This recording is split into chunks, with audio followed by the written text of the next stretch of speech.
The Book of Deuteronomy, from the New King James Version, chapter 29. The covenant renewed in Moab.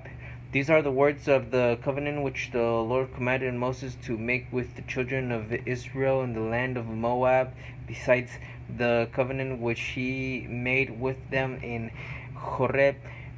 Now Moses called all Israel and said to them, You have seen all that the Lord did before your eyes in the land of Egypt, to Pharaoh and to all his servants and to all his land, the great trials which your eyes have seen, the signs and those great wonders. Yet the Lord has not given you a heart to perceive and eyes to see and ears to hear, to this very day. And I have led you 40 years in the wilderness. Your clothes have not worn out on you, and your sandals have not worn out on your feet. You have not eaten bread, nor have you drunk wine or similar drink, that you may know that I am the Lord your God. And when you came to this place, Sihon, king of Heshbon, and Og, king of Bashan, came out against us to battle, and we conquered them. We took their land and gave it as an inheritance to the Reubenites, to the Gadites, and to half the tribe of Manasseh. Therefore keep the words of this covenant and do them, that you may prosper in all that you do. All of you stand today before the Lord your God, your leaders and your tribes and your elders and your officers, all the men of Israel, your little ones and your wives, also the stranger who is in your camp, from the one who cuts your wood to the one who draws your water, that you may enter into covenant with the Lord your God, and into his oath which the Lord your God makes with you today, that he may establish you today as a people for himself, and that he may be God to you, just as he has spoken to you, and just as he has shown as just as he has sworn to your fathers, to Abraham, Isaac, and Jacob. I make this covenant and this oath, not with you alone, but with him who stands here with us today before the Lord our God, as well as with him who is not here with us today. For you know that we dwelt in the land of Egypt, and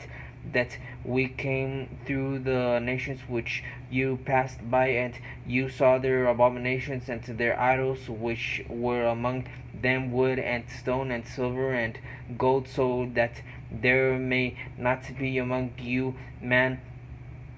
or woman or family or tribe whose heart turns away today from the Lord our God, to go and serve the gods of these nations, and that there may not be among you a root bearing bitterness or wormwood. And so it may not happen, when he hears the words of this curse, that he blesses himself in his heart, saying, I shall have peace, even though I follow the dictates of my heart, as though the drunkard